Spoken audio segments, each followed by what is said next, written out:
Welcome to Great Comedic Minds by Cara Robertson, a podcast where we meet some of the greatest comedic creators of our time and find out their real stories.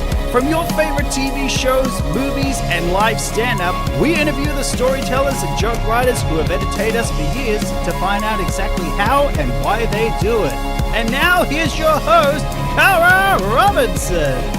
Here with Jacques Barrett, a Queensland-based stand-up comedian who has won the Wollongong Comedy Competition, Rottnest Island Comedy Competition, the Footy Show's Funniest Fan, and many awards at various fringe festivals around Australia. He's performed all over Europe, Southeast Asia, and Canada, as well as many other places. Thank you so much for coming today. So good to be here. Appreciate it. So, where did you grow up? I'm originally from country Queensland, rural, regional Queensland. And then I moved to various places. Mum and dad were real estate agents when I was growing up. They had many different postings. It's like a military thing. And then when I turned 19, I finished uni. I threw my arts degree in vision. And I went and lived in a ski resort in Canada for 2.5 years. And then I came back and Mum and dad moved to Sydney. That's when I moved to Sydney to live with them because I needed a couch and somewhere to stay. It was a remarkable dance. And then when I was 23, I did stand-up comedy for the first time. Open mic, of course. I wouldn't call myself a comedian for at least 3 or 4 years. Actually, probably longer than that. Maybe 5 or 6 years after my first ever spot, I guess I could call myself a comedian because that's when I started to get paid work. But yeah, I started doing comedy when I was 23. And everything changed. What made you decide to start to do comedy? I didn't really start doing comedy. I was just fucking around with open mic nights. Because you know what it's like. You just have fun. I wanted to meet girls. I was young. I didn't have any selling point. I didn't have much money. Particularly attractive and tall. And so I thought, well, comedy is the fastest way to get to the top. And it turns out it's not really how it works at all. You have to be funny, but also you have to. Sense of humor is an objective thing, it's subjective. And I don't think I was ticking all the boxes for girls in Sydney for a long time. But over time, I eventually started to get really good at comedy. With that came confidence, and that's kind of where everything sort of fell into place. Comedy saved me from a mundane life. Was there a point when you were doing an open mic nights where you realised that it's something you were going to do? Yeah, it was like 4 or 5 years in when I started to get paid stuff. Okay, well. Yeah, I got a week, paid week at the Comedy Store in MC.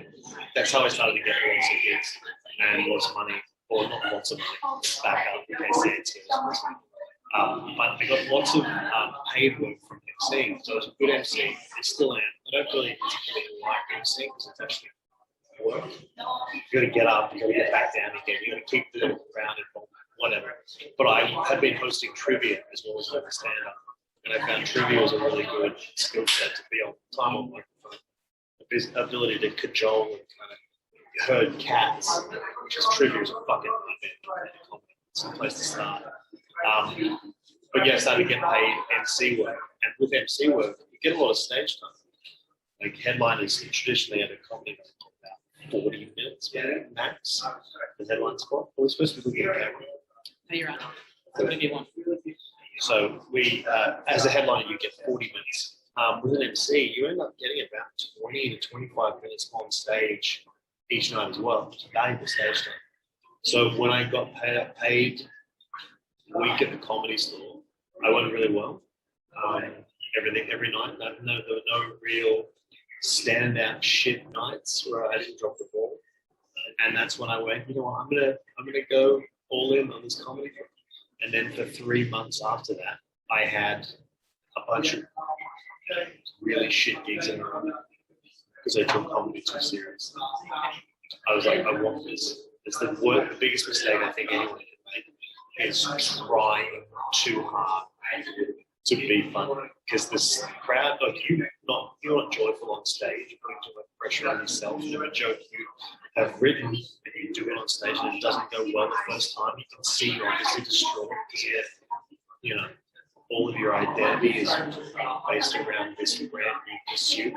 It's fucking dangerous for your self-esteem and for like a lot of comedians try too hard early on. I mean people who like very early on haven't really even gone to a good 5-minute set and already have business cards. And you're like, you've got to, everything needs to happen as naturally as possible, including you getting paid work or stage time. You'll just get booked if you're good. And I think people, when they start doing comedy, don't realize how important it is for them to be having fun on stage. Because the crowd can sense if you're not having fun, if you're forcing it to. You've got to be having fun. And that's after that little period where I decided to take it seriously. And I got that out of my system. I said, fuck it. You just sort of can't run it. And then from then on, just being steady each year, get more material, do more gigs, further away from a real job. Every year, a bigger gap on my resume, which is an unexplainable one if I had to get a job.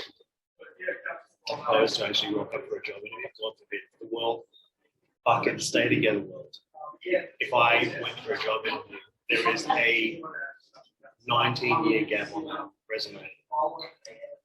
So you're a comedian. Yeah, but I mean, what does that mean? What job am I going for that's going to help? Is the job to be a comedian? Because outside of that, it's got no tangible. Anyway. Let's talk about, you said that you bombed. So when you bomb, and you go through the emotions there, how do you get yourself back up on the stage? Well, because it's an addiction, posing as a career choice, you're compelled to get back up there and right the wrongs. Whenever I have, I always say it, other comedians say it, it's the truth. You learn the most from your bad gigs. They fucking hurt. Picking yourself or piecing yourself back together is going through the set and really analyzing why it went well. Because you'll actually see when, if you record the set, audio or video, you'll play it back and you'll see exactly what stuff didn't pop at all. And if you've got no jokes, no laughs at all, something's gone wrong. Like if this material has worked before, something's happened maybe outside of your control, maybe at the start, but the crowd just hasn't. That's usually why your jokes didn't pop. The situation, the gig could be shit, the sound could be shit, it could be all things. Try not to blame the circumstances quickly. If you arrive at the deduction that you've looked at everything, you've looked at your material, your persona, your delivery, was the microphone on? Once you go through everything, then you can just go, all right, these people are cunts. That's not on me. But I only give myself 3 gigs per year where I blame the audience. Because you don't learn anything from blaming the audience. But some 3 times a year, you just need it for yourself. I treat myself.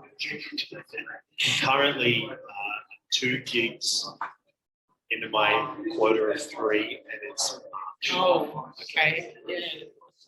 It's been a rough trip. Yeah, it's a rough time. It is a rough time in the world, though, so we could start blaming the world.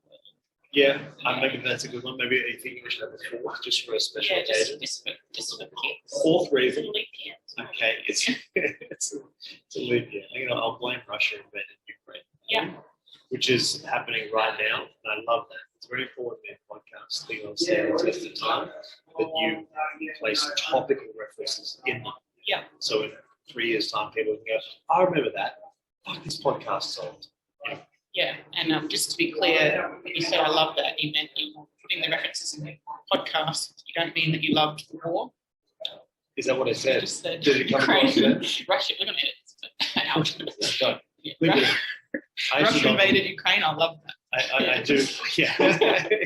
Chop one sentence. Usually, I have to chop a sentence up and piece it together. That one was just seamless. But I do. You know, obviously, the president of Ukraine. Vladimir Zelensky. He used to be a comedian, not a comic, a comedian, a comedic actor.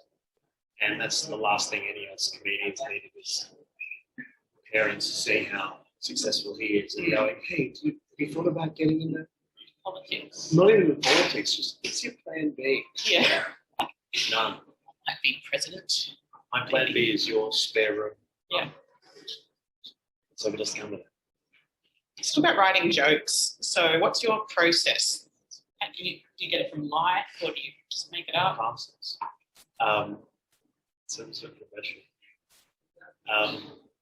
I usually in conversational thought will have a little kernel of an idea, a premise, something that catches my eye. It's just usually a stupid thing that humans do myself or others, something that behaviour we take part in or a social injustice or hypocrisy.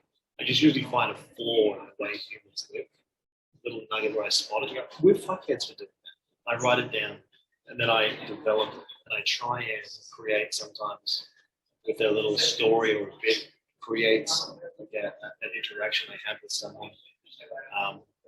Not a lot of the time is the interaction that the comedian says they have on stage when they deliver a story about something that happens. Not often is it a thing that actually truly happened. Word for word, often there's a little bit of showbiz sizzle comes in.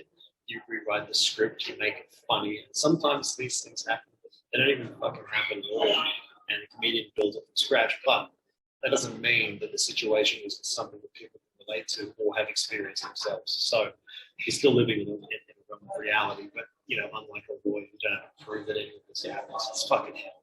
But I will find on the spot some stupid thing that humans do, and I will either develop a story around it, or I'll try and do a bit, which is, you guys ever notice, just an observational type deal. Depends on, I don't know, what's the first thing that comes to mind, whether it's elaborating on the story that happened, creating a story, doing an observational bit of 90 seconds to 2 minutes. The process usually starts for me by having the initial idea, and then I'll write essentially unrelated, but still on topic, non-flowing, non-secular flowing tweets, or tweet-like things, which are short one-liners, short jabs that are based around what this premise. It's like a mind map where I write little lines. I think that's funny. This is funny. That's stupid. Isn't that silly? And just kind of build a whole attack on how you dismantle this little premise. Or it's like almost like diffusing a bomb. Which wires am I going to cut in which order? Which lines are going to work in which order? And then once I have what I would say is roughly a good blueprint of a dissection of this little kernel, this little joke, this little idea, I will get up on a stage somewhere and I'll, with a slight amount of rehearsal, more or less fumble through. I don't like to rehearse things too much because then they seem like you're reciting them. They seem too rehearsed, too organic. So I like to have an idea of these things and then just get in there and talk through it. Just literally tell the audience about it. And then I find which bits are getting the laugh, which bits didn't. And then whichever bit is getting the biggest laugh, whichever little nugget or little line is getting the biggest laugh, I will manipulate everything into that being the headline. So I have the initial thing about a joke, the initial premise where I set up a premise, the idea of like, you guys ever notice blah, blah, blah? Then I do one line and hopefully it gets people laughing. Yeah. And then the next one I get is something that kind of broadens it. Making sure I explain everything about this bit. So you can never assume that everyone knows exactly what you're talking about. You have to drip feed. You have to spoon feed these people sometimes because they might not have the same experiences as you. But explain the topic as best you can, as quickly as possible, without going into too much detail or people in detail. And then go through it, and then with 3 or 4 attempts, trial and error, work out which lines are getting the most laughs, and then order them that way. So sometimes I think a joke for me is like, it's a 3-minute bit for sure. Then I'll do it, and actually works out to be, it's 3 minutes long. But the best joke is at the minute, the best punchline. And that's when I go, okay, well, that's where the bit ends until I can come up with something better. And then, so I always like to end the joke on the strongest punchline. And then if I don't have anything more than that that's funnier, just leave it and bench it until something better comes. Still do that 1 minute bit, but wait until the comedy gods strike you with another angle or another thing, and you develop it like that. A lot of it is, though, definitely with comedy. I find it's like trial and error. There's things that I find funny, and I know they're funny, but they're only funny to me. It's whether you can explain them to the audience and make them see this idea exactly how you see it. Comedy is not about like whether it's funny or not. It's just how well you communicate the idea. And that's the art. That's what where experience comes from. And the best comedians can explain something that seems like it's very unrelatable, but then they explain it in a way that's right. Or if they're a type of comedian that's quirky and weird, they can explain a situation. People go along because they're like, if you have stage and you set up your persona strongly enough, people will start to look at the world through your eyes. And then once they're looking through your lenses, things that you see will become easily relatable to them. The skill is getting people to step into your body, even if it's just 15, 20 minutes. And that's why 5 minute sets are really hard. It's very hard to get people comfortable in someone else's skin if you've just got a 5 minute set. But that isn't my essential process. And then when I'm writing a story, some bits of story, like story-based, the story will be, I don't know, I just more or less I write a script. I imagine it being either a sketch or a short film. And I imagine writing a story like that, and I visualize it as if it was filmed. And then once I have that kind of vision in my head, if I can write it as a script, that's when I deliver it on stage. If you met someone who has never done any comedy work ever, they want to be a paid comedian. Okay. Who's whistling in a library? If you... Fuck is whistling in a... Anyway. If you met someone, they said, I want to be a comedian, they've never done anything, what would be your number one bit of advice that you'd give them? Don't think of it as a career choice until you're getting paid for it because you're good at it. Don't start a Facebook page that says blah blah blah comedian and your 3 gigs in, open mic gigs in. Don't say to your friends and family that you're a comedian now because you dabble in a couple of 5 minute sets in shithole suburban pubs from time to time. Don't put any pressure on yourself, unnecessary pressure on yourself. Make sure you're having fun. And get up and share what you find funny. Like, I don't think I've been in a louder place ever. This could have been recorded in a cafe, and yet we've chosen a meeting room in the library with an app with no ceiling. There's no roof. To the zoo. Just go into the middle of the primate cage. Yeah, it's actually a bit online. There's a baby crying there. I don't know if you've turned off the background noise, but there's someone's phones on. There's other people whispering. There's a baby being changed by the periodicals. Someone who just started out doing stand-up, I'd also say write as much as you can, like physically write with a pen or a pencil, and just throw your fucking mind out there. I do stream consciousness writing sometimes. I write as block. I just don't have any ideas on board. I'll get a piece of paper, and it's part of what that book called The Artist's Way. It's, the writer, that's Julia Clark, maybe. We're in the library, I could look it up, but I'm not going to. She writes 3 foolscap pages every morning, just until your hands cramp. Just shit, crazy shit. Doesn't matter, doesn't have to make sense. Thoughts, real thoughts, all of it just blasted on a page. And then you'll go back, then write it, and then put it into a drawer, and then come back to it a week later, reread it. You'll be concerned about your mental well-being, sure. you'll be worried, like, is this me? I'm losing my mind? Do I have bipolar, borderline personality disorder? And that's all part of the process. Maybe you do. Don't diagnose yourself, see a professional. But you'll go through and you'll see little joke ideas, little kernels of ideas, little premises that will pop out to you. And then you go, okay, I'll focus on that because it's stood the test of time. A week later, when you're still in a completely different frame of mind, it still interests you. And that's when you develop that. You write a little bit more about that, it's a good time.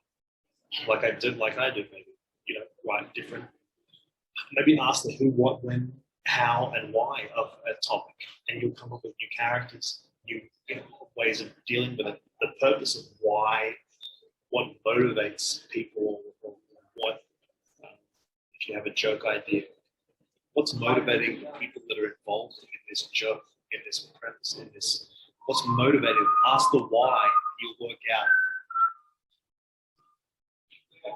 Ask what.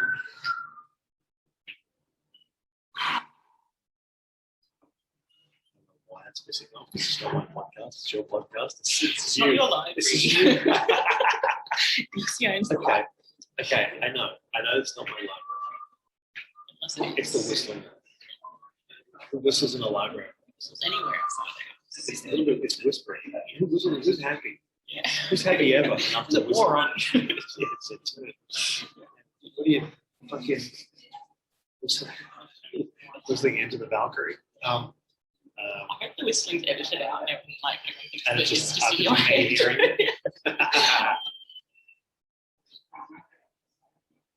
Who has their phone on as well, like full volume? Yeah. Fucking people. So this itself would be as an angle, like thinking about a library, how libraries to talk.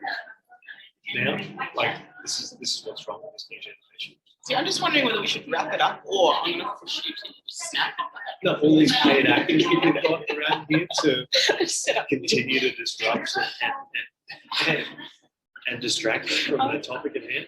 Analyze your personality, work out your triggers. This is it. You've nailed it. I'm just, when you have that twig, it's not like, I knew I was old when I got my first grade view. I knew I was old when I came to a library and I'm shushing people while talking. I'm talking too, pretty loudly, but I'm shushing now. Yeah, this is actually a game show. Shh, I'm trying to talk loudly here. Yeah. Show you that. Sorry. You might wrap it up. There's got to be more to it. Why? It goes for half an hour. Yeah, I haven't really said anything. I've been waffling. One more question. Okay, finish the game. Not a lot of the things I've said today have been fun, by the way. No, it's Quite terrible. But the other writers, like actually, all those Simpsons ones, like they're fun. And I'm not going to insult them on the camera. So let's move on. Last question. What do you mean? You have to tell me.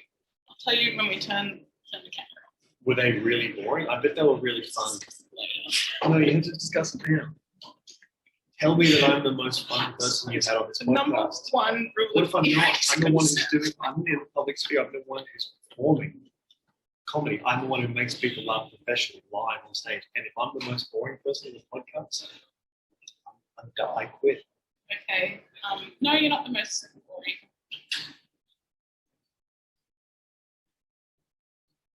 Okay, say I'm the most boring. Who's the second most No, boring? you're not the most boring. I'm joking.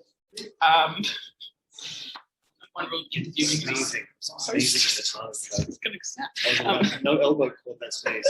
That was completely unsheathed. Did you hear it? I have lost control of this interview.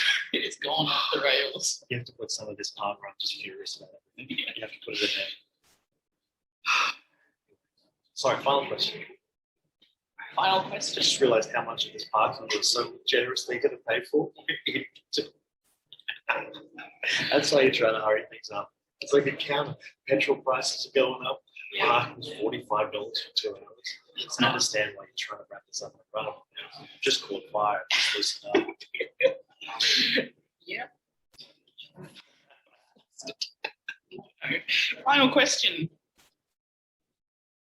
Yeah, finish it. Well, We do. You don't think I would have any advice for you? What's your plan for the year? What are you up to next? Fuck. What's going on in the world of I've got the Melbourne and Sydney Comedy Festival. plugging you? Plug you. Plug it. Yeah. It's going to be out before then because Melbourne starts in 2 weeks. It's started. It's the start of April. But like the festival's on every year. So Every year, and I'll be obviously- there every year Yeah. running the event. Yeah. Melbourne coming up, then Sydney Comedy Festival, and then bro, cruise ships are coming. Oh yeah, I saw that. I saw a billboard for Facebook with like. Yeah, it's good luck. There's no way to coax out another variant than broadcast you're launching a cruise ship. Or the sharks variant. Fucking way to find out what the next letter of the Greek alphabet is than saying, book your cruise now. Then, I don't know, after that, I was going to go to Edinburgh in August, and I was like, why? You don't make money in Edinburgh, it's fun. It'd be fun to see all my friends, but I just don't want to risk going overseas, going to the festival overseas. I think 2023 is what I'm going to Edinburgh again, which is a great festival. Now, if any advice for that, like new upcoming comedians, is one when it comes to festivals, I'm sure you can book somewhere that will let you do an hour-long show, but please don't be one of those eager comics who has 5 to 10 minutes of reasonably good material that you're going to now spread out into an hour. Be very careful. Do a split bill show. There's no shame in a 2-hander or a 3-hander.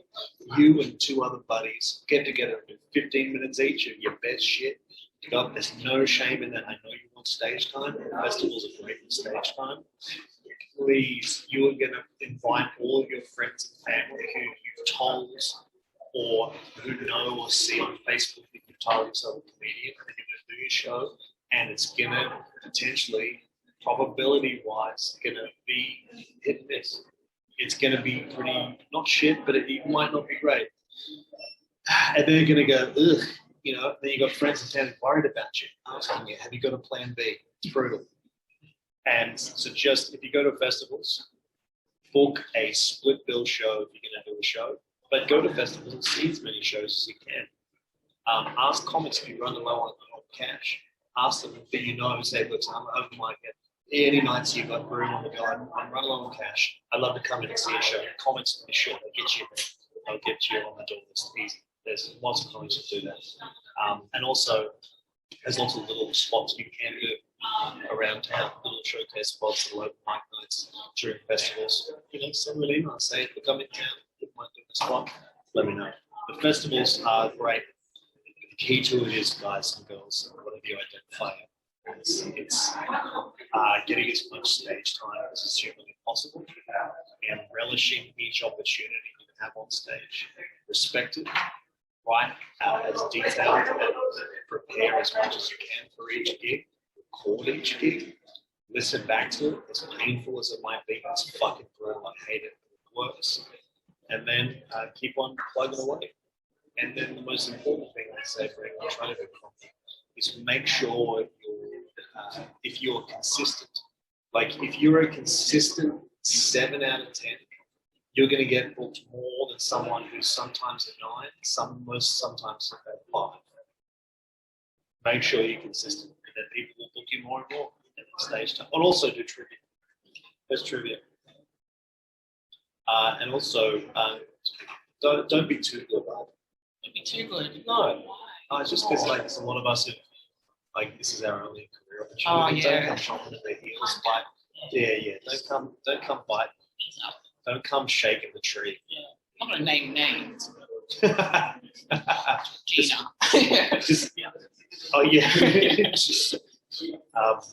And apart from that, so we're currently clocked up to about $90 sum total for the parking. Yeah. Brisbane you guys City. go on Patreon to pay for that parking. If you actually go to Patreon, pay for your Don't have Patreon. a Patreon. Not yet, but when you We will get one for this park. I have an OnlyFans. Can I give that a shout out? Yeah, it's This is my feet. I can't show you, but they're great. Yeah, pay for that. Yeah, fuck yeah, $45 for 2 hours.